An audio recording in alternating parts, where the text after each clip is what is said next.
우리 이사야서 45장 21절부터 25절까지 함께 봅시다. 이사야서 45장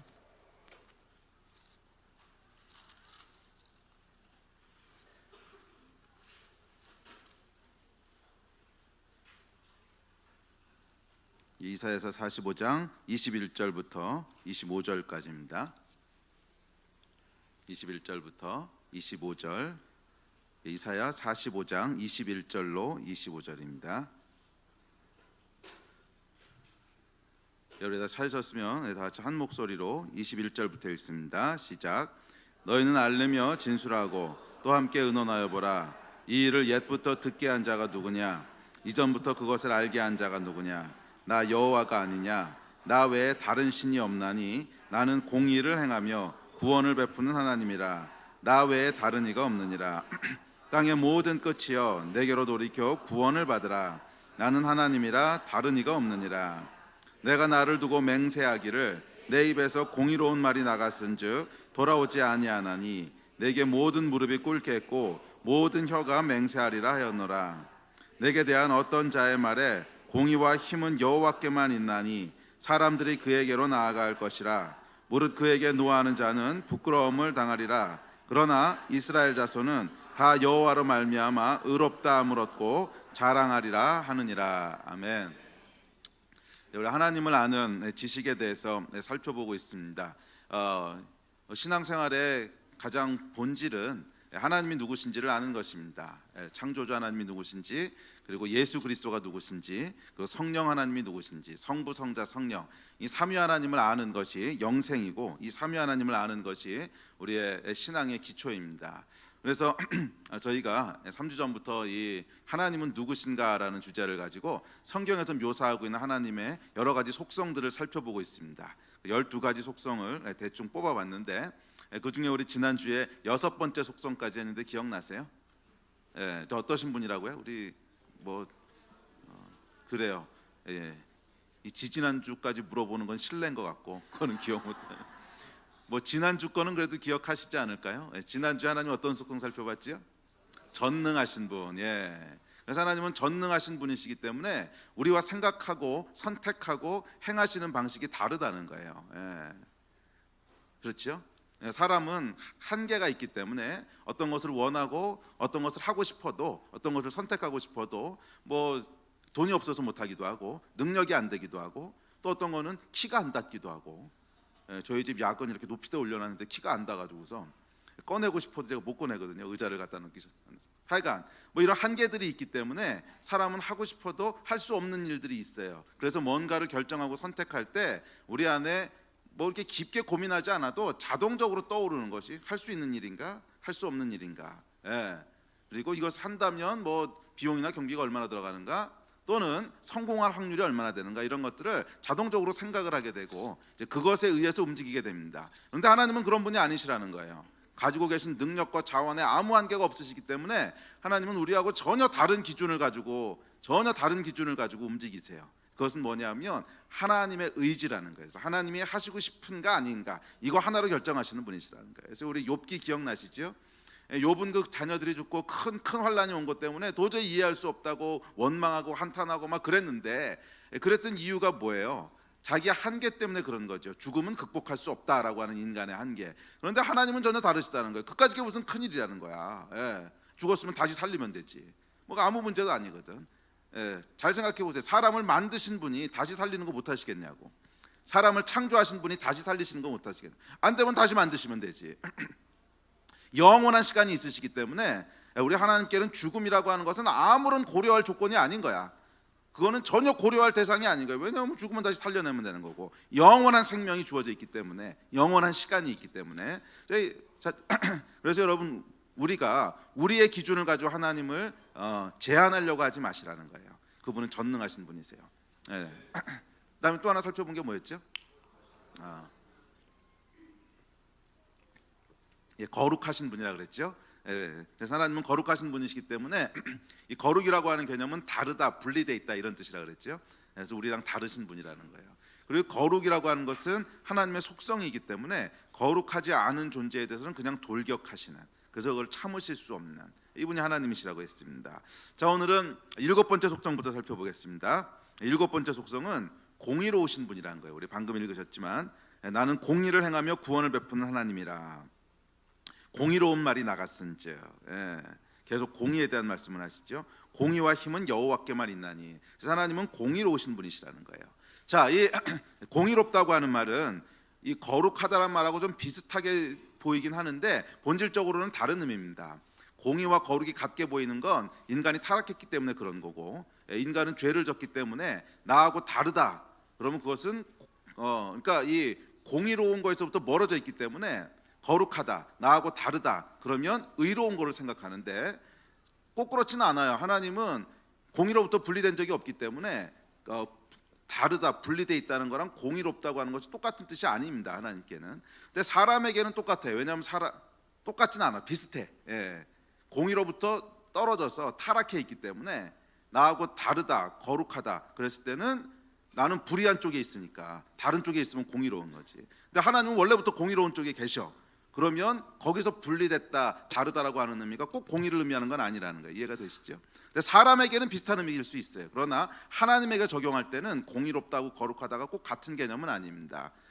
이해 못 하시겠으면 그냥 천천히 따라오세요. 몰라도 돼요. 자, 근데 하여간 이 공의롭다고 하는 것은 히브리 원어를 보면 두 가지 단어로 이제 의 또는 공의를 표현하는데 이 두 단어는 오늘 살펴볼 겁니다. 첫째는 체데크라고 하는 단어고 두 번째는 미슈파트라고 하는 단어입니다. 이 두 가지 헬라어가 의 또는 공의 이걸 표현하는 단어예요. 체데크 또는 미슈파트. 자, 체데크라고 하는 단어는 무슨 뜻이냐면 관계 용어인데 모든 것이 질서대로 잘 돼 있다 이런 뜻이에요. 모든 것이 질서 안에 잘 머물고 있다. 그래서 원래 하나님이 창조하신 질서라는 기준으로 봤을 때 그 질서 안에 잘 머물러 있다, 질서 안에 잘 서 있다 하는 것이 체데크예요. 이해가 되시죠? 그래서 이것은 기준에 맞는 상태, 어떤 기준에 맞는 상태를 체데크라 그래요. 자, 두 번째 미슈파트라고 하는 단어. 그래서 체데크라고 하는 단어는 꼭 어떤 윤리나 법에만 쓰이는 것이 아니라 자연의 윤리의 법에 하여간 모든 분야에 다 쓰이는데 그 설명은 조금 이따 더 해드릴게요. 하여간 체데크는 원래 창조주가 정해놓은 질서 안에 잘 머물러 있는 것을 체데크라 그래요. 반면 미슈파트라고 하는 단어는 보통 공의라고 많이 이제 번역되는데 법적인 용어예요. 억울함이 없게 하는 것을 미슈파트라 그래요. 억울함이 없게 하는 것을, 그러니까 진짜 그야말로 공평한 거, 그걸 미슈파트라고 합니다. 자, 그래서 이 하나님의 공의라고 하는 걸 살펴보려면 이 두 단어를 살펴봐야 되는데 오늘 설교가 약간 철학적이고 어려워요. 그래서 약간 정신 바짝 차리고 잘 따라오십시오. 그래도 우리가 이 머리를 이게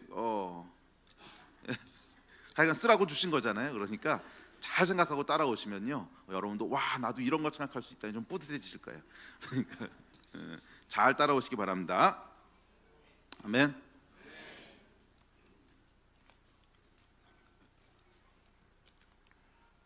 자, 하나님의 공의로우심에 대해 이해하려면 이 두 단어를 살펴야 되는데 첫째는 체데크부터 살펴봅시다. 성경이 이야기하는 하나님의 공의는 하나님의 창조하신 질서, 하나님의 창조하신 그 방식대로 놓여 있는 것을 의롭다 그래요. 체데크라 그래요.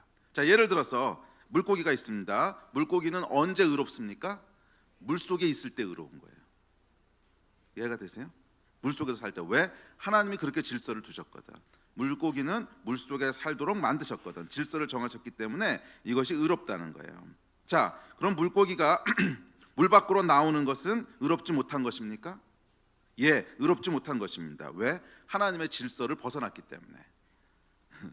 자, 여기서 깊게 생각해 볼 문제가 있습니다.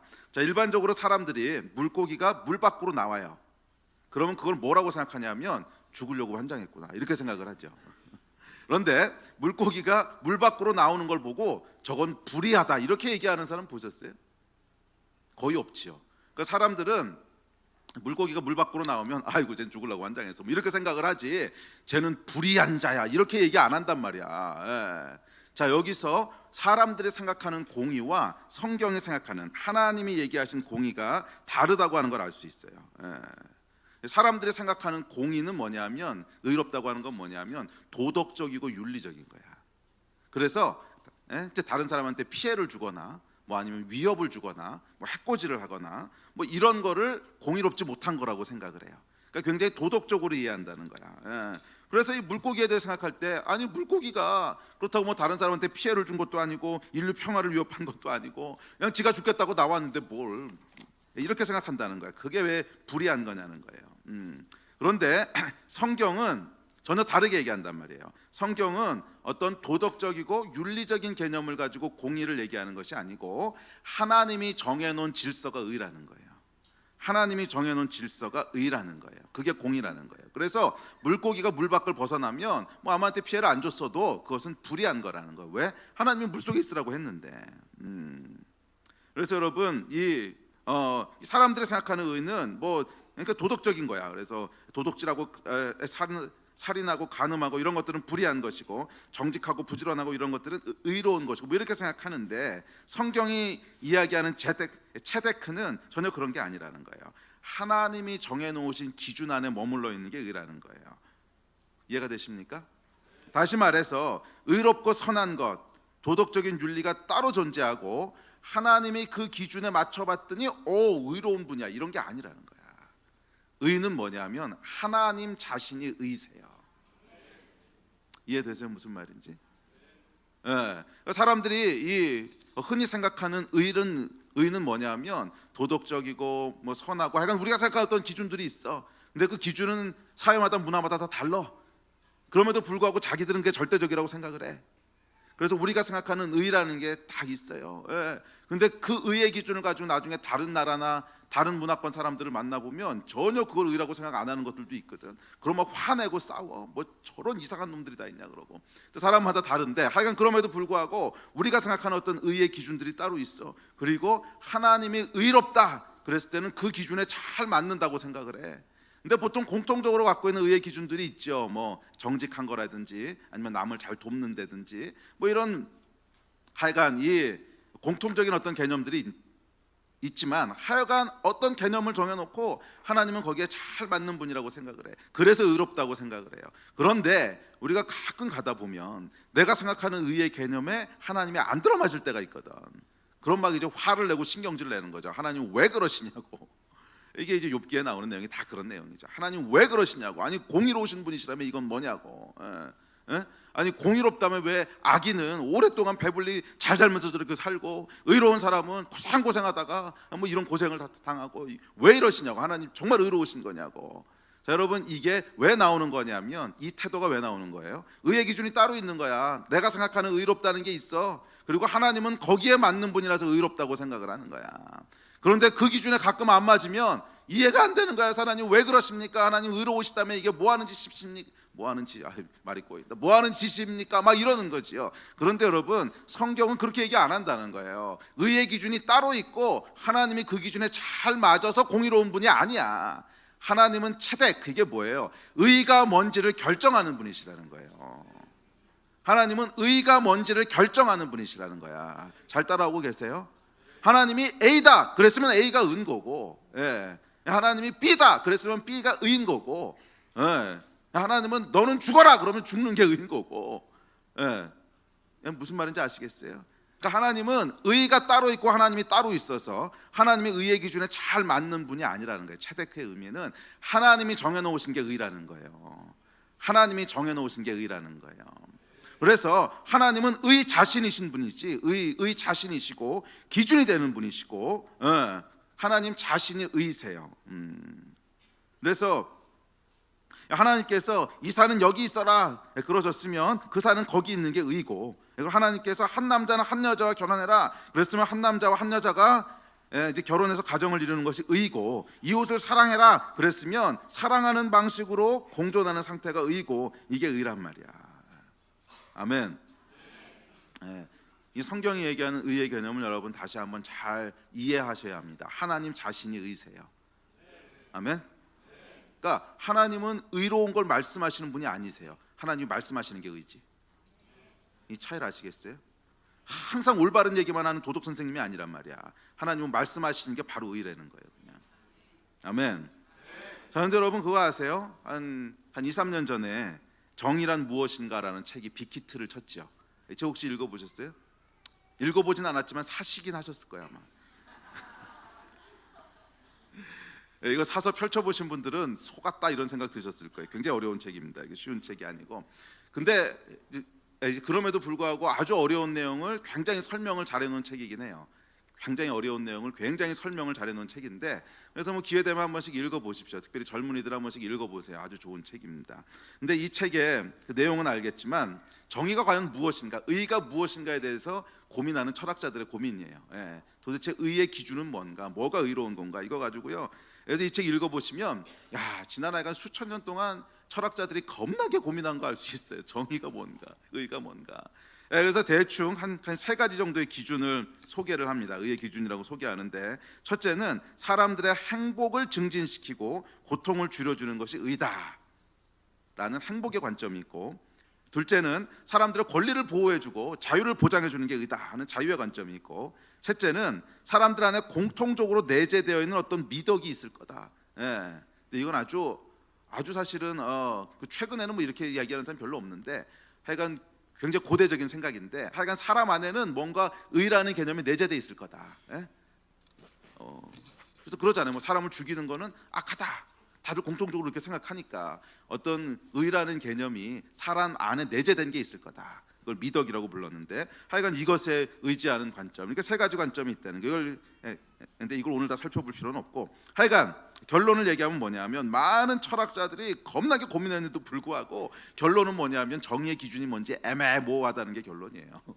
애매모호하다. 뭐를 의라고 불러야 되냐. 왜냐하면 이 문화에 가보면 이런 걸 의라고 부르고, 저 문화에 가보면 저런 걸 의라고 부르고, 다 다른데 이걸 따지고 들어가 보면 다 말이 되고 또 동시에 다 말이 안 돼. 그래서 의의 기준이라고 하는 게 참 어렵다는 거예요. 그래서 결론은 참 어렵다, 애매모호하다. 그럼에도 불구하고 우리가 최선을 다해서 찾아가면 인류의 복지가 있을 거다. 뭐 이런 게 이제 결론인데, 근데 여러분, 이것이 정의의 기준이 왜 애매모호한가? 당연합니다. 왜냐하면 의는 곧 하나님이시기 때문에 그래요.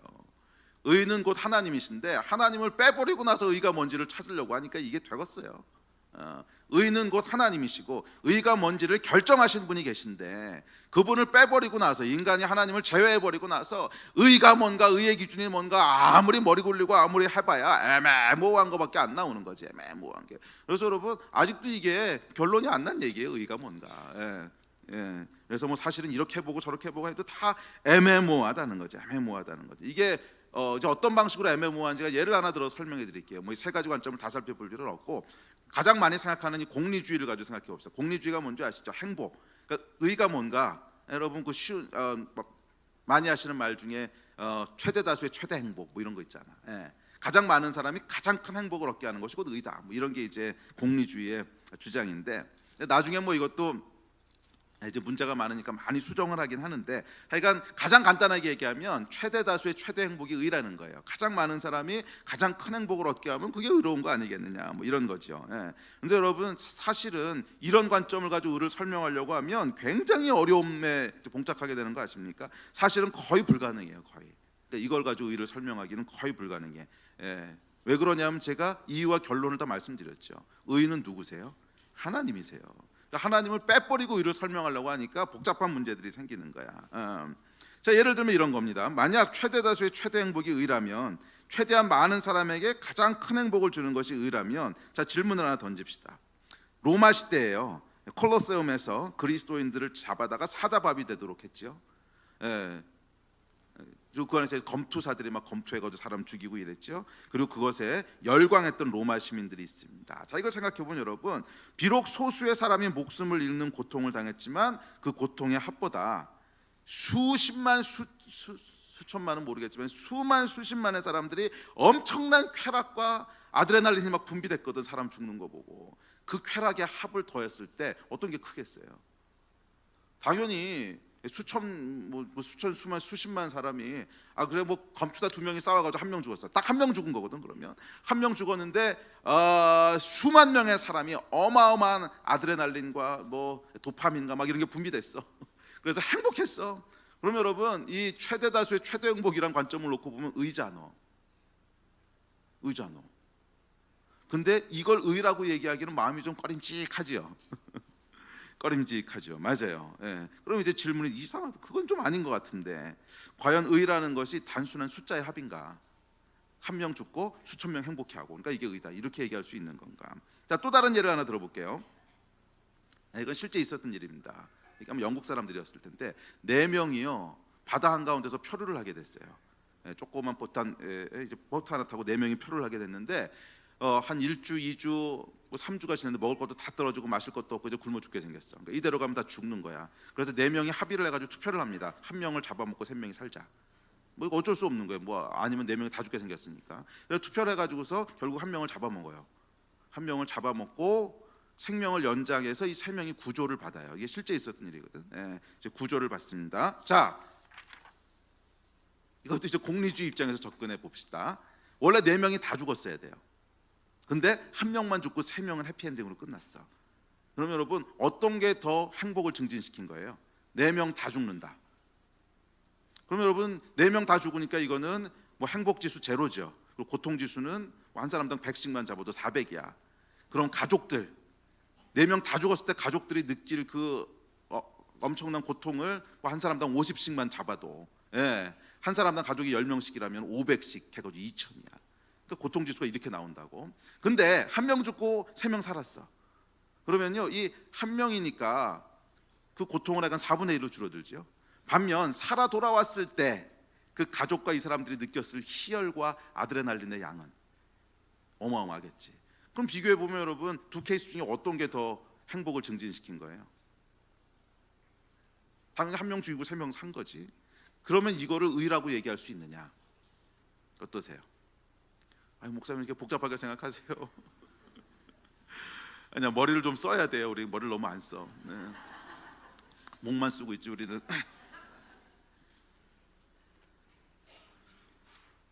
제가 어떻게 생각하세요? 자, 근데 그 뒷이야기가 있습니다. 근데 이 사람들이요, 이거 밝혀졌어요. 나중에 한 명을 잡아먹었다고 하는 게. 그렇죠. 약간 4명이 있었는데 3명만 돌아왔으니까 한 명 어디 갔냐고 물어봤을 거 아니야. 그래서 이 사람들이 이제 솔직하게 다 얘기를 했어요. 참여를 했는데, 그래서 결국 재판에 붙여집니다. 이 3명이. 그리고 재판 결과는 어떻게 나왔을까요? 재판 결과는 유죄로 나왔어요. 살인. 여러분 이게 참 헷갈리잖아요. 그럼 4명 다 죽으란 말이냐? 그럼에도 불구하고 재판장에서 뭐라고 그랬냐면, 사람이 사람을 죽이는 건 어떤 상황이든지 간에 살인이다. 그걸 어떻게 다르게 표현하냐 잖아요. 그게 바다 한가운데서 했던 아니면 뭐 어쩔 수 없이 극한 상황에서 했던, 하여간 사람이 사람을 죽인 건 살인이다. 그것도 뭐 정당방위하기 위해서 죽인 것도 아니잖아. 그 사람이 나를 죽이려고 해서 죽인 것도 아니고 그냥 지가 살기 위해서 한 명 죽인 거니까 이건 뭐 살인이라고밖에 표현할 게 없다. 그래서 이 사람은 결국 살인으로 기소가 됐습니다. 자, 그럼 도대체 여러분 뭐가 의냐는 거예요.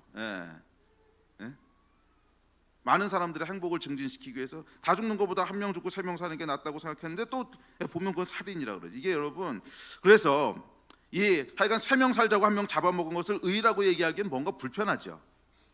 이게 안 불편하시다면 심각해요, 여러분. 그럼 정신 감정을 좀 받아보세요. 이거 불편하죠. 그걸 끄떡끄떡 하시네요. 왜 불편한 줄 아세요? 우리 마음 가운데 사람의 생명이 단순한 숫자의 합으로 설명할 수 있는가 하는 불편함이 있는 거예요.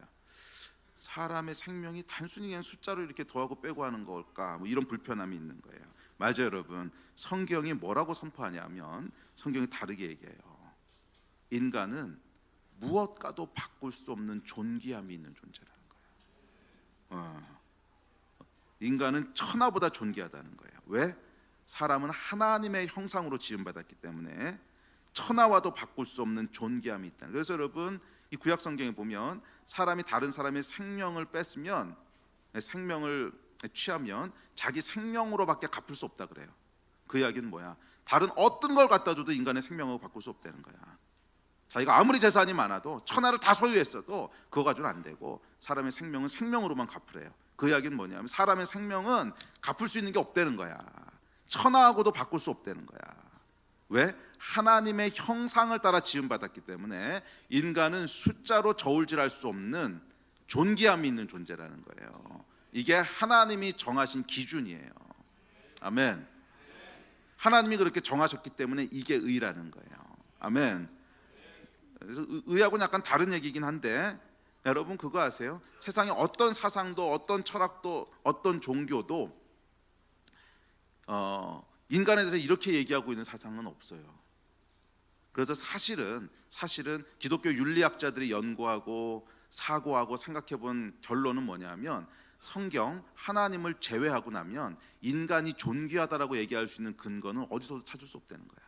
아무리 생각해도 인간이 존귀하다고 하는 근거를 찾을 수 없. 그냥 인간도 자연의 한 부분인데, 뭐 자연의 한 부분일 뿐이지, 개나 원숭이나 소나 돼지나 그런 거에 연장선상에서 인간이 있는 거지. 그래서 뭐 인간이 특별한 존재라고 생각하지 마라, 인간도 자연의 한 일부일 뿐이다, 뭐 이딴 얘기들 하잖아요. 그러니까 이게 여러분 뭐 그렇게 갈 수밖에 없어. 성경을 제외하고 나면, 기독교를 제외하고 나면 인간이 더 특별한 존귀함이 있는 존재라고 하는 것을 설명할 근거가 없어요. 인간이 존귀한 이유는 딱 하나예요. 하나님이 존귀하다고 하셨기 때문에 그런 거예요. 인간이 존귀한 이유는 딱 하나예요. 하나님이 자기의 형상을 따라 만드시고 그 무엇으로도 인간의 존귀함을 대체할 수 없다고 선언하셨기 때문에 인간이 존귀한 거예요. 이게 하나님의 의예요. 아멘. 자, 다시 한번 여러분 이야기합니다. 체데크가 뭐라고요? 하나님의 질서 속에 있는 거예요. 그래서 하나님은 의로우신 분이 아니라 하나님은 바로 의 자체세요. 하나님은 의로운 말씀을 하시는 분이 아니라 하나님이 말씀하시는 게 의예요. 아멘. 자, 이 선상에서 얘기하면 여러분, 동성애가 왜 불의한 겁니까? 그렇지. 그럼 답이 바로 나오지. 하나님이 결혼은 한 남자와 한 여자가 하는 거라고 했다고. 로마서에 보면 결혼은 한 남자와 한 여자가 하는 거라고 했다고.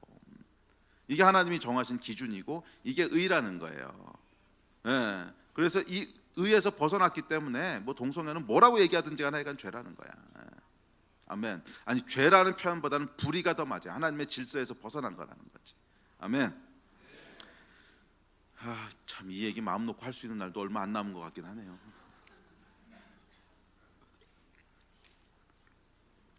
할 수 있을 때 많이 해둡시다.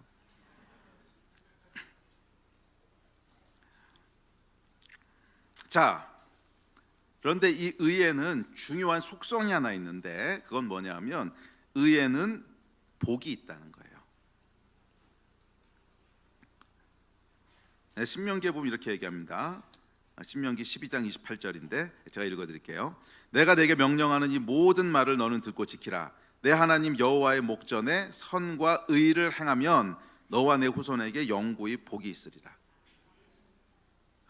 여호와 하나님 목전에서 선과 의를 행하면 너와 내 자손에게 영원한 복이 있다는 거예요. 선과 의를 행하면 복이 있습니다. 왜? 하나님이 그렇게 디자인하셨어요. 이게 하나님이 창조하신 방식이에요. 만물을 창조하시고 그리고 하나님께서 만물 안에 질서를 두셨는데, 그 질서는 어떤 속성이 있냐면 이 질서 안에 거할 때 거기에 행복이 있도록 창조하셨어요. 이게 하나님이 창조하신 방식이란 말이에요. 이해가 되세요? 그래서 의에는 복이 따라다녀요. 의와 복이 항상 같이 다닌단 말이야. 의는 뭐라고? 하나님이 정하신 질서 안에 있는 거. 그러면 거기는 항상 복이 있다는 거야. 복, 행복. 그래서 하나님께서 원래 천지를 창조하시고 디자인하실 때 질서를 다 만드시고 이 질서대로 살아라, 이 질서 안에 거해라, 그러면 거기는 복이 있다, 이렇게 지으셨단 말이에요. 예. 그래서 물고기는 물속에 거할 때 행복하도록 창조하셨고, 새는 하늘을 날 때 행복하도록 창조하셨고, 사자는 광야를 달릴 때 행복하도록 창조하셨습니다. 그런데 만약 그렇지 않고 물고기를 물 밖으로 꺼내서 숲 한가운데다 가져다 놓아 보십시오. 그럼 물고기가 맑은 숲의 향기여 이러고 행복해요? 우리는 숲속에 들어가면 행복하지.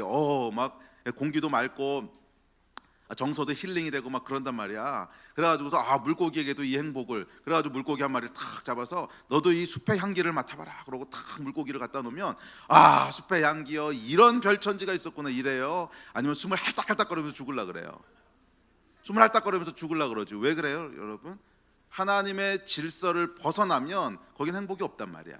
하나님이 지으신 질서 안에 있을 때 뭐가 있도록? 의를 행하면 뭐가 있다 그랬어요? 복이 있다 그랬어요.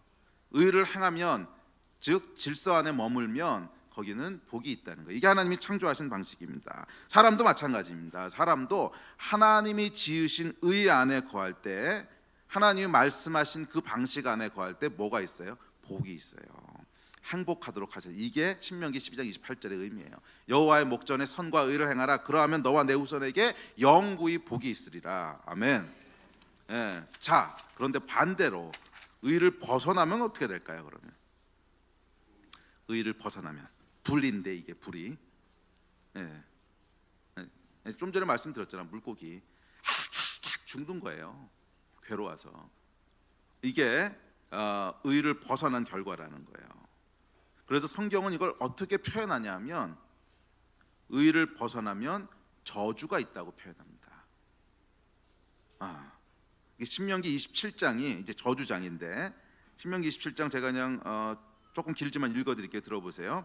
그 부모를 경홀히 여기는 자는 저주를 받을지어다. 저주를 받을 것이라 할 것이요 모든 백성은 아멘 할지니라. 그 이웃의 지게표를 옮기는 자는 저주를 받을 것이라 할 것이요 모든 백성은 아멘 할지어다.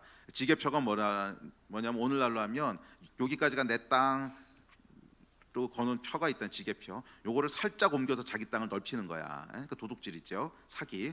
이웃의 지게표를 옮기는 자는 저주를 받을 것이라 할 것이요 모든 백성은 아멘 할지니라. 소경으로 길을 잃게 하는 자는 저주를 받을 것이라 할 것이요 모든 백성은 아멘 할지니라. 객이나 고아나 과부의 송사를 억울하게 하는 자는 저주를 받을 것이라 할 것이요 모든 백성은 아멘 할지니라. 계모와 구합하는 자는 그 아비의 하체를 드러내었으니 저주를 받을 것이라 할 것이요 모든 백성은 아멘 할지니라. 무릇 짐승과 교합하는 자는 저주를 받을 것이라 할 것이요 모든 백성은 아멘 할지니라. 그 자매 곧 그 아비의 딸이나 어미의 딸과 구합하는 자는 저주를 받을 것이라 할 것이요 모든 백성은 아멘 할지니라. 장모와 구합하는 자는 저주를 받을 것이라 할 것이요 모든 백성은 아멘 할지니라.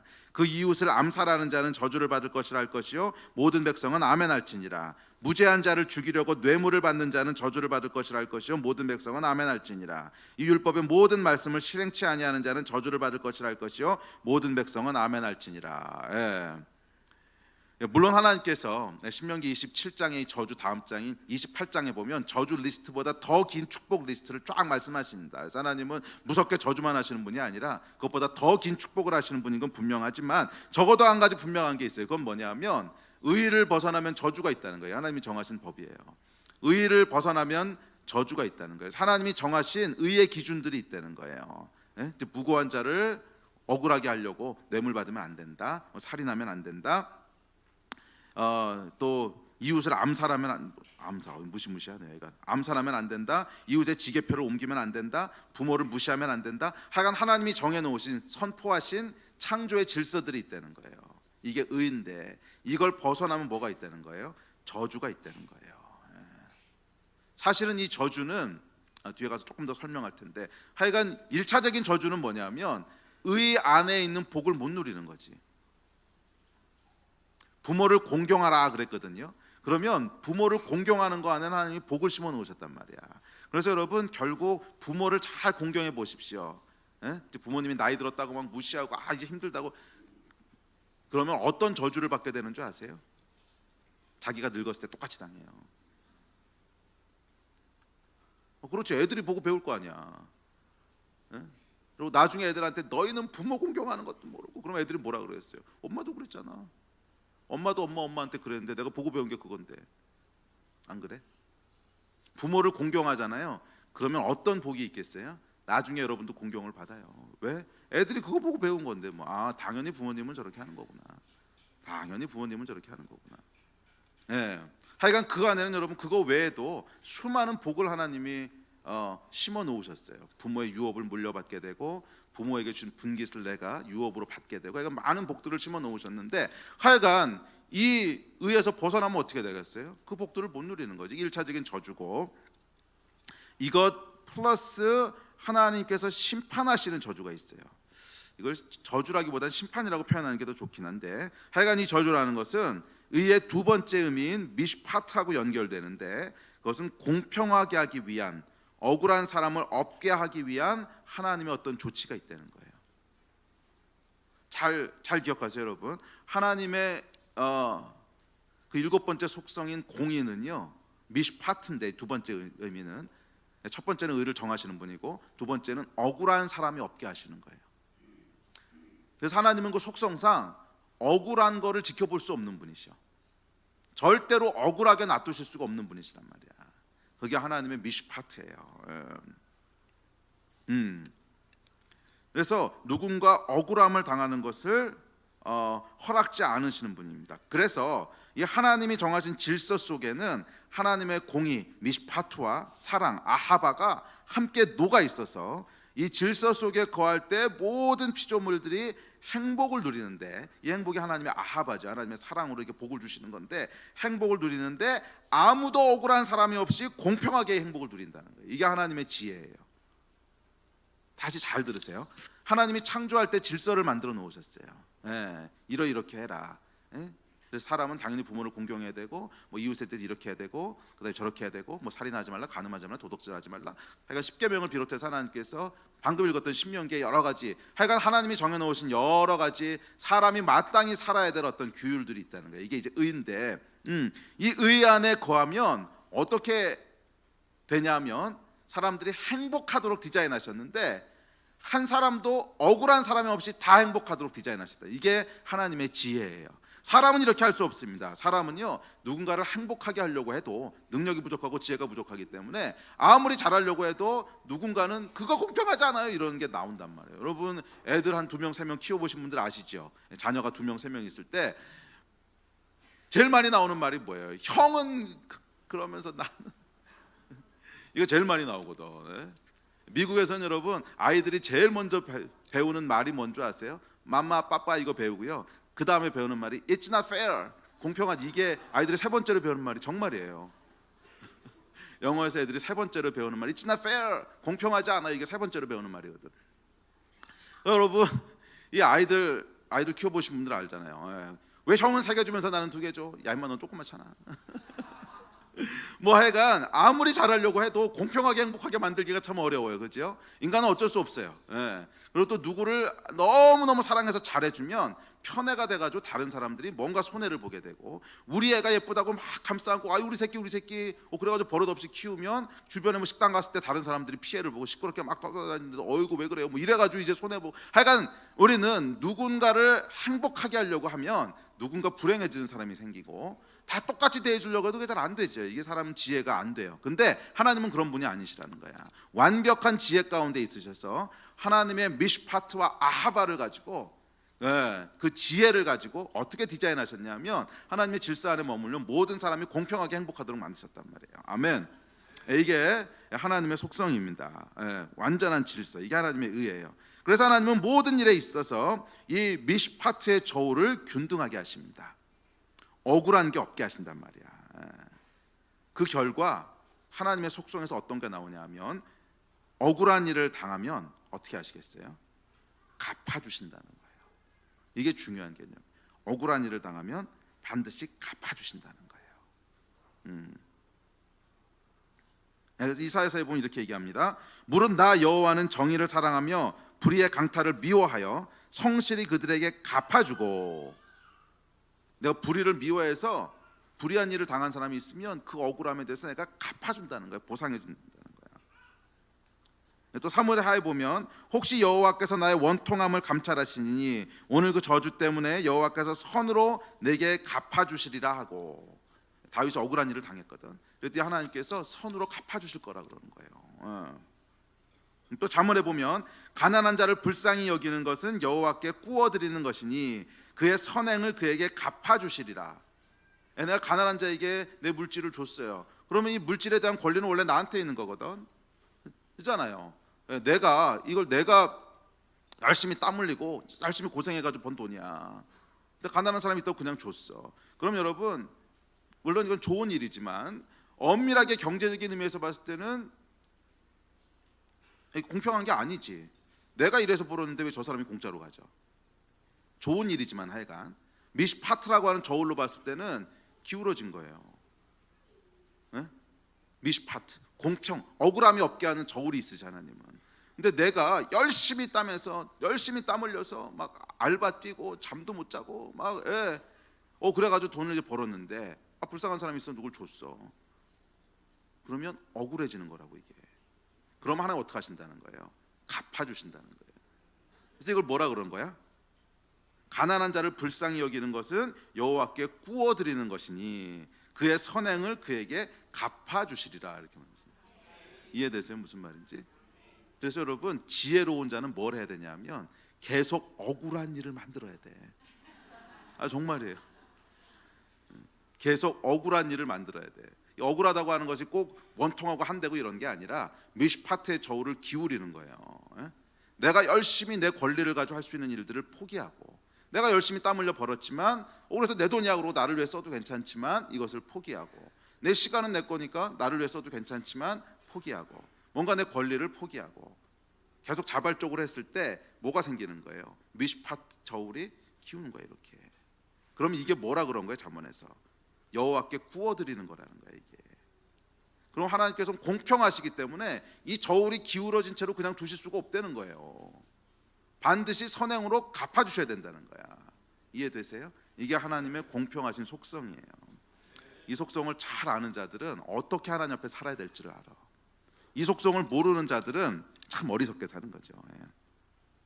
또 잠언에 보면 내 원수가 배고파하거든 식물을 먹이고 목말라하거든 물을 마시우라. 그리하는 것은 핀 숯으로 그의 머리에 놓는 것과 일반이요 여호와께서는 내게 상을 주시리라. 자, 원수를 잘 대접하려는 거야. 그럼 뭐가 발생하는 거예요? 억울함이 발생하는 거지. 아니, 원수가 나한테 해코지를 했어. 그러니까 제가 나한테 사기도 치고 막 나한테 나쁜 짓도 엄청 많이 했어. 그러면 공평한 건 뭐냐면 나도 똑같이 받아치는 거야. 그래 공평한 거지. 그래야 미슈파트의 저울이 공평한 건데, 그러지 말고 그냥 잘 하라는 거예요. 그러면 첫째, 원수를 안 갚았기 때문에 억울함이 발생하고, 그게 따블이 되는 거야. 왜? 오히려 잘해줬어. 따블이 되는 거야. 그러면 미슈파트의 겨울이 이렇게 지울거든요. 그럼 하나님께서 어떻게 하신다는 거예요? 갚아주신다는 거예요. 아멘. 이게 여러분 미슈파트의 미슈파트라고 하는 거의 개념이에요. 자, 근데 여러분 이건 반대도 마찬가지예요. 반대도. 만약 내가 누군가를 억울하게 했다, 억울하게 만들었다, 그럼 어떻게 되는 거예요? 어딘가에 뭔가 쌓이고 있는 거야 지금.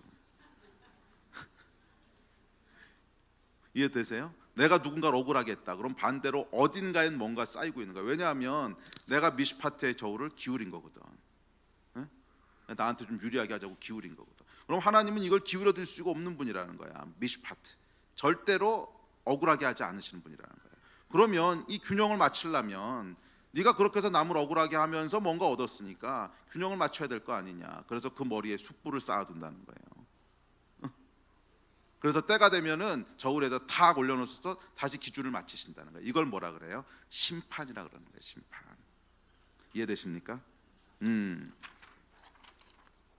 자, 그래서 하나님에게는 8번째 속성은 심판하시는 하나님이신데, 이건 조금 이따가 하고. 자, 어쨌든 간에 그렇기 때문에 여러분, 의를 위해서 고난받는 것은 기뻐하십시오. 왜? 어딘가에 상이 쌓이고 있는 거예요. 할렐루야. 반드시 쌓이고 있습니다. 왜냐하면 미슈파트 하나님이시기 때문에 그래요. 그러면 이 평형을 맞춰주는 상, 복은 어디에 쌓입니까? 때로는 이 땅에서 쌓이기도 하고 혹은 영원한 다음 세상에서 쌓이기도 하고, 이건 몰라요. 근데 한 가지 분명한 건 하나님께서는 반드시 갚으신다는 거예요. 이 땅에서 안 받으면 하늘나라에서도 받는다는 거예요. 그래서 예수님이 그 말씀 하시잖아요. 이 땅에서 다 받은 사람은 저희 건 다 받았기 때문에 하늘에서 없다 그러잖아. 저희가 받을 상을 이미 다 받았느니라 이러시잖아. 그러니까 반드시 하나님께서는 공평하게 뭔가를 쌓아두고 계신데, 상, 복을 쌓아두고 계신데, 이 땅에서 다 받은 사람은요 그냥 그걸로 받고 이제 끝나는 거고, 이걸 못 받은 사람들, 이걸 못 받은 사람들, 그거는 어디서 받는다는 거예요? 하늘에서 받는다는 거예요. 이건 종말이라는 거예요. 그래서 순교자들이 복되다 그러는 거야. 의를 위해서 순교했어. 그럼 이 땅에서 받을 수 있는 기회가 없어. 그냥 마지막에 죽고 끝나서. 얼마나 억울해. 이게 하나밖에 없는 존귀한 목숨. 그러니까 이 어마어마한 상이 어디 쌓여 있는 거예요? 하늘에 쌓여 있는 거지 이게. 어쨌건 하나님은 미슈파트시니까. 아멘. 하여간 하나는 분명한 것은 어딘가에는 쌓고 있다는 거예요. 이게 마태복음 5장의 팔복입니다. 팔복 제가 읽어드릴까요? 애통하는 자는 복이 있나니 저희가 위로를 받을 것이며, 의에 줄이고 목마른 자는 복이 있나니 저희가 배부를 것이며, 긍휼히 여기는 자는 복이 있나니 저희가 긍휼히 여김을 받을 것이며. 이게 여러분 다 미슈파트를 이 저울을 맞추시겠다는 거잖아. 애통하는 자는 나중에 이렇게 해주실 것이고, 위로를 받을 것이고, 줄이고 목말랐으면 배부르게 해주실 것이고, 긍휼히 여겼으면 긍휼히 여김을 받을 것이고, 의를 위하여 핍박을 받는 자는 복이 있나니 천국이 저희 것임이라. 아멘. 나를 위하여 너희를 욕하고 핍박하고 거짓으로 너희를 거스르는 모든 악한 말을 할 때에는 너희에게 복이 있나니 기뻐하고 즐거워하라. 하늘에서 너희의 상이 큼이라. 아멘. 하늘에서 너희의 상이 있다는 거예요. 그래서 여러분, 의를 위해서 핍박받는 자가 되십시오. 하늘의 상이 큽니다.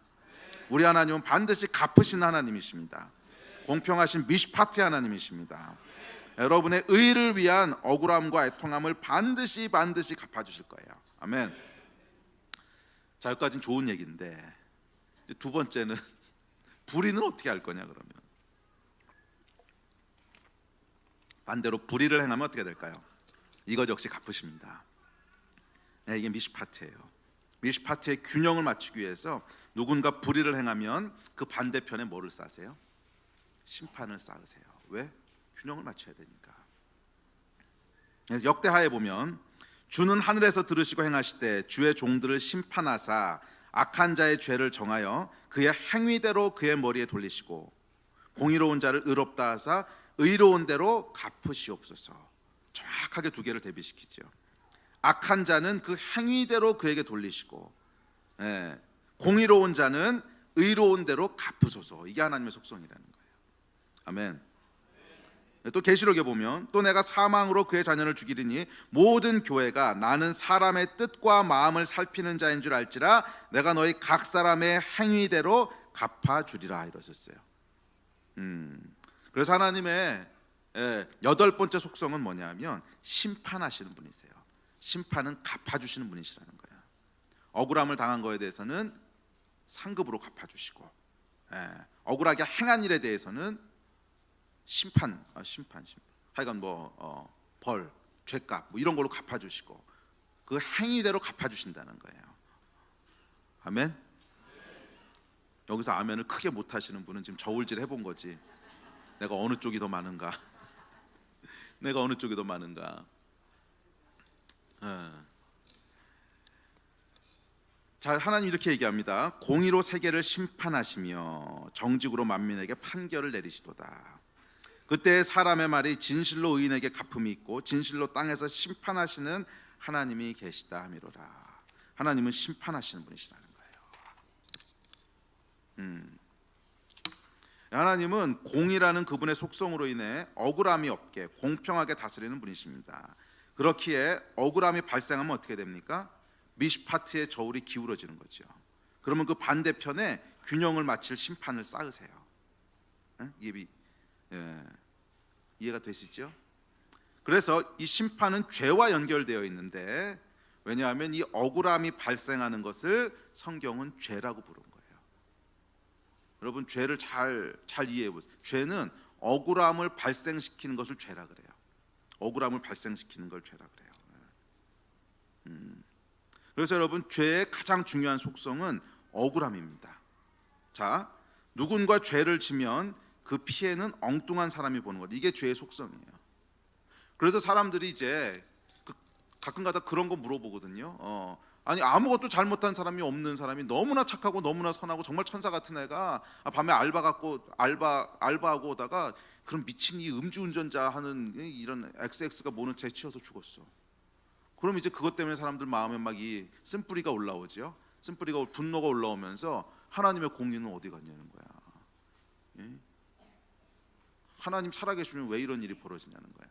여러분, 이거는 우리가 죄가 뭔지를 이해하면 뭔지 금방 알 수 있어요. 그래서 하나님이 죄를 싫어하시는 거예요. 그래서 공의로우신 분이시기 때문에 그래서 싫어하시는 거예요. 죄는 A가 죄를 지면 A가 대가를 치르는 게 아니야. B가 대가를 치르지. 이게 죄의 본성이에요. A가 도둑질을 하면은 A가 손해를 보는 게 아니야. 도둑 맞은 B가 손해를 보는 거지. A가 살인을 하면은 A가 죽는 게 아니야. 살해당한 B가 죽는 거지. 응? 이해가 되세요? 그러니까 죄의 속성은 뭐냐면 누군가 죄를 지면 그 피해는 억울함은 다른 사람이 지게 되는 거예요. 이게 죄예요. 그래서 하나님께서 죄를 싫어하세요. 아주 싫어하세요. 왜? 하나님은 미시파티 하나님이시거든. 공평하신 분이시거든. 억울함을 참지 못하시는 분이시거든. 근데 계속 이게 일어난단 말이야. 그래서 하나님은 죄를 미워하고 싫어하시는 분이세요. 그래서 사실은 아니 그런 일이 왜 벌어집니까? 하나님 어디 계십니까? 하나님 문제가 아니라 인간이 타락한 문제라는 거예요. 인간이 타락한. 이해가 되십니까? 그래서 여러분 이 세상적인 기준으로 봤을 때도 내가 뭘 했는데 전혀 다른 사람이 억울하게 되는 게 없어. 그리고 피해가 순순히 자기 자신에게만 왔어. 그러면 죄라고 안 그래요. 그러니까 예를 들어서 여러분 사람을 패가지고서 눈을 시퍼렇게 만들었어. 그러면 무슨 죄죠? 폭행죄죠. 당연히 이건 잡혀 들어갑니다. 그런데 자기가 자기 눈덩이를 쳐가지고 시퍼렇게 만들었어. 그럼 이게 폭행죄입니까? 이건 뭐 아무것도 아니지. 왜? 이거는 그냥 죄에 대한 피해, 아니 그 폭행에 대한 피해를 그냥 자기가 진 거거든. 그러니까 이것은 A가 행하고 A가 억울해. 그러니까 이런 건 죄가 아니라는 거예요. A가 행했는데 B가 억울한 게 죄지. 이해되세요? 퍽 때렸더니 때린 건 난데 눈이 분 거는 죄야. 이런 게 죄라는 거지. 억울함이 발생하는 거. 이게 죄예요. 그래서 여러분 하여간 이게 죄하고 억울함이 연결돼 있다는 거 여러분 보이세요? 죄하고 억울함이. 오케이, 그럼 이제 그 다음 질문이 나올 수 있습니다. 오케이, 목사님 알겠습니다. 근데 그러면 성경에 보면 여인을 보고 마음으로 음욕을 품는 자도 가늠한 거라고 했는데 이건 아무도 피해 본 거 없잖아요. 이건 아무도 피해 본 거 없잖아요. 나 혼자 그냥 뭐 이제 그런 거지. 이런 건 어떻게 되는 겁니까? 피해 본 사람이 있습니다. 누구요? 하나님. 하나님이 피해를 보세요. 왜냐하면 하나님은 그 자녀들을 사랑하시거든. 하나님은 그 자녀들을 사랑하시거든. 우리 삶은 여러분 우리가 주인이 아닙니다. 우린 주인이 따로 계세요. 하나님이세요. 그리고 그분은 우리의 몸과 마음과 육신이 다 완전하고 깨끗하고 거룩하기를 원하세요. 근데 이걸 망치는 거니까. 하여간 우리 하나님께서는 사랑하는 자녀가 의에서 벗어난 것으로 인해 마음 아파하십니다. 자, 어쨌든지 간에 이 미시파트가 됐든 체데크가 됐든, 그러니까 체데크를 깨든지 미시파트를 깨는 게 죄인데, 체데크를 깼을 때는 다른 사람이 억울해지거나 아니면 창조주 하나님의 마음이 아프거나, 그러니까 이게 체데크를 깨는 거고, 미시파트는 억울함을 만들어내는 게 미시파트. 자, 이게 다 약간 죄하고 연결돼 있다는 거예요. 그래서 이 죄가 발생하면 어딘가는 억울함이 발생을 해요. 그래서 하나님께서 거기에다가 균형을 맞추시는데, 이게 뭐냐면 죄의 삭은 사망이요, 이게 하나님이 정하신 무게라는 거예요. 이 추가 있어, 추가. 이 저울을 맞추기 위한 추가 있는데 죄의 삭은 사망이라는 거예요. 거룩이라는 속성에서 살펴봤지만 이 공평은 하나님의 속성입니다. 뺄 수도 없고 바꿀 수도 없는 절대 속성이에요. 그렇기에 하나님은 억울함이 벌어지는 곳에 반드시 균형을 맞추실 심판을 찾으세요. 복음은 여러분 여기서부터 시작되는 거예요. 문제는 인간이 다 죄인이라는 거야. 모든 사람이 죄를 범하였으며 하나님의 영광에 이르지 못하더니. 잘 생각해 보십시오, 여러분. 멀리 갈 것도 없이 지난 일주일 동안의 삶만 눈을 감고 한번 잘 생각해 보십시오. 여러분 때문에 억울했던 사람이 있었어요, 없었어요? 일주일은 너무 짧을지 모르겠다. 일주일 동안 집에서 잠만 쳐자면 아무도 억울하게 안 했을 수도 있으니까 한 달 잡아봅시다. 한 달. 한 달 안에 여러분 때문에 억울했던 사람이 있었어요, 없었어요? 만약에 저 때문에 억울한 사람은 한 사람도 없었어요. 이 사람은요 무수한 사람을 억울하게 만드는 사람일 가능성이 많습니다. 자기가 뭘 했는지 모르는 거거든요. 이게 지금 자기가 뭘 했는지를 아는 사람은 그래도 좀 조심하는데, 자기가 뭘 했는지 모르는 사람은 무수한 사람을 억울하게 만들고 다녔을 거야 아마. 저는 아무도 억울하게 한 사람이 없는데요, 그럼 주변 사람들 인터뷰 해보면 걔 그렇게 얘기할 줄 알았어. 아이고 속 터진다, 걔 때문에 내가. 아마 분명히 그렇게 나올 거야 인터뷰에. 자, 다시 한번 묻습니다. 지난 일주일, 한 달 동안에 여러분 때문에 억울함이 발생했을까요, 안 했을까요? 했어요. 무수히 발생했어요. 무수히 발생. 여러분이 아는 것도 있고 모르는 것도 있고. 왜냐하면 우리는 죄인이거든. 타락했거든. 무수히 발생했어요. 무수히. 더 나아가 체데크는 어때요? 하나님의 의를 벗어난 적이 있습니까, 없습니까? 허구한 날 벗어나잖아. 허구한 날. 그 하나하나에 대해 공평하신 하나님의 속성으로 인해 미슈파트의 저울 다른 쪽에는 뭐가 쌓여요? 심판과 저주가 쌓인다는 거예요. 심판과 저주가. 악한 자의 죄를 그 행위대로 머리에 돌리시고 행한 대로 갚아주시는 우리 하나님. 우리 삶의 저울 저쪽에는 저주와 심판이 가득 쌓여 있습니다. 이게 현실이고 사실입니다. 하나님이 악하셔서요? 아니, 하나님이 공평하셔서. 그런데 여기까지 얘기하면요, 이건 이제 기독교가 아니고 이슬람이야. 정확하게 이슬람의 교리가 저울이거든요. 근데 이슬람은 그 저울을 가지고 어떻게 이해하냐면, 오케이, 내가 악한 일을 하면 여기 악한 게 막 쌓여. 근데 이거를 균형을 맞출 수 있는 게 뭐냐면 착한 일이야. 그래서 착한 일을 막 하면 균형이 맞춰진다는 거야. 그래서 성경은 그렇게 얘기 안 했어요. 착한 일의 미슈파트와 악한 일의 미슈파트는 따로 있어. 응? 다른 저울이야 이거는. 이해되세요? 완전히 다른 저울이야. 우리가 오케이 착한 일을 막 하면 오케이 우리의 착한 일 미슈파트가 이렇게 쌓이긴 해요. 그래서 하늘에 상급이 있을 거예요, 선한 일에 대한. 근데 그렇다고 악한 일을 해서 기울어진 걸 얘가 바로 잡아주는 건 아니야. 다른 저울이야 이거는. 응? 이건 상급을 받을 수는 있는데 악한 일에 대한 대가는요 어쩔 수 없어요. 이건 그냥 미슈파트, 이거 그냥 기울어지지. 다른 저울인 거야. 그래서 이 저울은 여러분, 내가 착한 일을 함으로 인간의 의로, 인간의 선행으로, 인간의 공의로 우리의 악에 의해서 기울어진 미슈파트를 보정할 수는 없다는 거예요. 이게 성경의 선포예요. 그럼 이거는 누가 잡아주시는 거예요? 하나님이 잡아주시는 거예요. 그러니까 여러분 잘 생각해 보세요. 우리의 선한 행위도 악한 행위도 모두 다 누구 앞에서 하는 거냐면 하나님과 하는 거야. 하나님 앞에서. 우리의 선한 행위에 대한 미슈파트의 저울을 갚아주시는 분도 하나님이시고, 사람이 갚아주는 게 아니야. 하나님이시고, 악한 일에 대한 것도 하나님이 보정하시는 거고. 그러니까 내가 해가지고서 내가 지금까지 악을 이렇게 쌓았으니까 악덕을 없애려면 이걸 바로 잡아야지. 이게 인간이 가지고 있는 가장 큰 오해라는 거예요. 모든 종교와 모든 윤리와 모든 철학이 미슈파트의 저울이 하나라고 생각하는 거야. 그래서 이게 기울어졌으면 내가 선한 일을 해가지고 보정을 맞추면 되지 뭐. 아니라는 거야. 아니라는 거야. 하나님께서 그렇게 안 만드셨다는 거야. 미슈파트의 저울은 두 개라는 거예요. 선한 일은 선한 일대로, 악한 일은 악한 일대로 하나님께서 공평하게 만드십니다. 왜냐하면 여러분, 내가 억울함이 발생했어. 그러니까 뭔가 해가지고 다른 사람 억울하게 만들었어. 그럼 선행을 많이 해야지. 다른 사람한테 선행. 그럼 얘가 억울한 게 얘가 행복하다고 이게 보상이 돼? 예? 내가 사기는 A한테 치고, 예? 사기 쳐서 번 돈을 가지고서는 B한테 축복해주고, 그러면 이게 억울하면 하나 또 해결이 안 된 거잖아. 얘는 그대로 억울한 거잖아. 공평하신 하나님은 그렇게 하실 수 없다는 거야. 얘한테 한 건 얘한테 갚아야 되는 거지.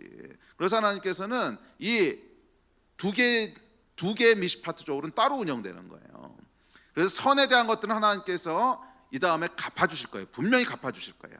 그러나 우리가 만들어낸 죄, 우리가 만들어낸 악, 이건 어떡할 거냐는 거야. 이건 우리가 선행을 함으로 다시 공평하게 만들 수 없어요. 그렇잖아. 그러니까 내가 누구를 죽였어. 뭐 그런 사람 여기 없겠지만, 하여간 전쟁을 하거나 뭐를 하거나 해서 사람을 죽였어. 그러면 뒤에 가서 내가 아무리 많은 선행을 한다고 해도 억울하게 죽은 사람이 억울함이 해결되냐고. 그럼 만약 내가 여기서 선행을 많이 해가지고서 이 미슈파트 보호를 바로 잡을 수 있다면, 나는 뭐 개인적으로 그렇게 생각할 수 있지만 천지를 주관하시는 하나님 입장에서 공평한 거냐고. 얘는 아무것도 보상 못 받고 죽었는데, 그냥 얘가 아무리 그 뒤에 선행을 많이 해가지고 업보를 싼다고 해도 얘가 죽은 억울함이랑 무슨 상관이 있냐고. 공평한 게 아니지. 그래서 하나님 그렇게 운영 안 하신다는 거예요. 공평하시기 때문에 저울 하나만 둘 수 없다는 거야. 얘한테 발생한 억울함은 거기에 대한 책임을 져야 공평해지는 거지. 이해가 되십니까? 네. 이게 사실은 종교 철학 윤리와 기독교의 가장 큰 차이예요. 하나님 두 개의 저울을 운영하신단 말이야. 그러면 우리 죄는 어떻게 하냐고, 우리의 저주는 어떻게 하냐고. 그래서 여기서 복음이 시작되는 거예요. 하나님께서 예수 그리스도를 보내셔서 십자가를 지게 하시고, 그 위에, 십자가 위에 우리의 미슈파트 저울을 기울이게 해서 쌓아두셨던 이 모든 심판과 저주와 죄와 사망을 예수 위에다 그냥 쏟아부으셨다는 거예요. 이게 복음이에요. 이게 복음. 아멘. 그럼 이제 말씀을 좀 정리합시다. 우리 예배팀 나오십시오. 그래서 히브리서에 보면 이렇게 나와요. 이와 같이 그리스도도 많은 사람의 죄를 담당하시려고 단번에 들이신 바 되셨고 구원에 이르게 하기 위하여 죄와 상관없이 자기를 바라는 자들에게 두 번째 나타나시더라. 이게 무슨 말이에요, 여러분? 내 그 선행에 대한 미시파트 조울 말고 내가 만들었던 죄, 내가 만들었던 불의에 대한 미시파트 조울이 있다 그랬죠. 이 위에 쌓여 있는 심판과 저주와 사망과 어쩔 수 없어요. 하나님이 어두운 분이라서 그러는 게 아니라 공평하신 분이시기 때문에. 그렇게 했으면 뭔가는 잡아줘야 공평한 거지. 계속 내가 억울함을 만들어냈는데 나는 잘 먹고 잘 살고 영생했더라. 이러면 이게 뭐야? 그러실 수가 없는 분이라는 거야.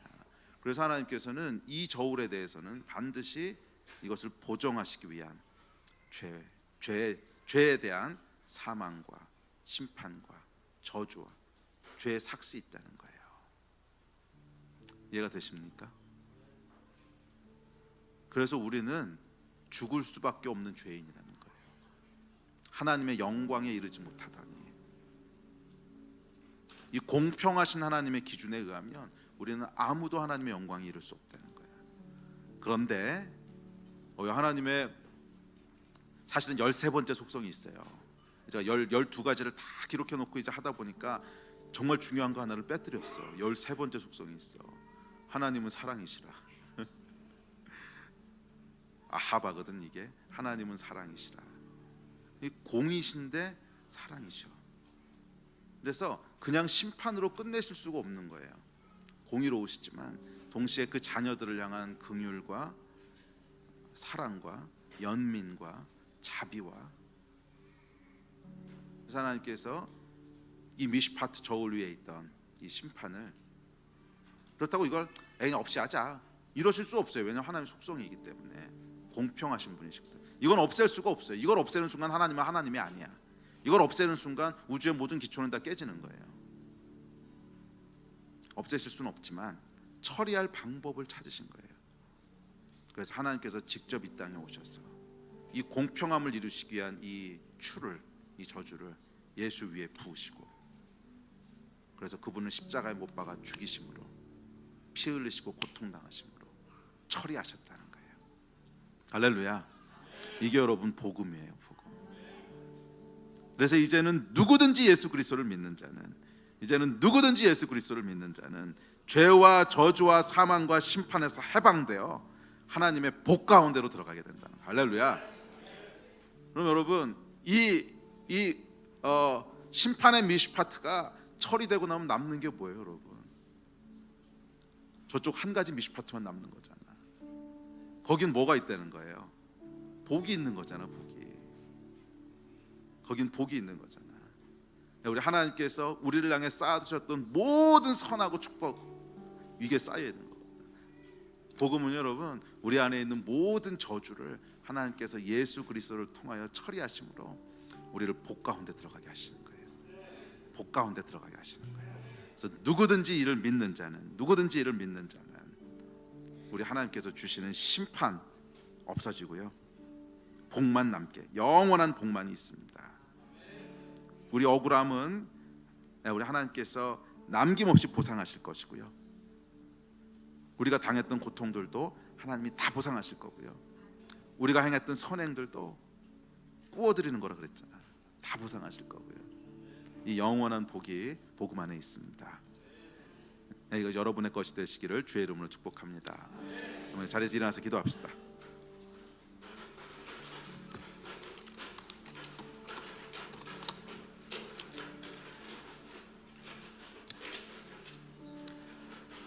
기도합시다.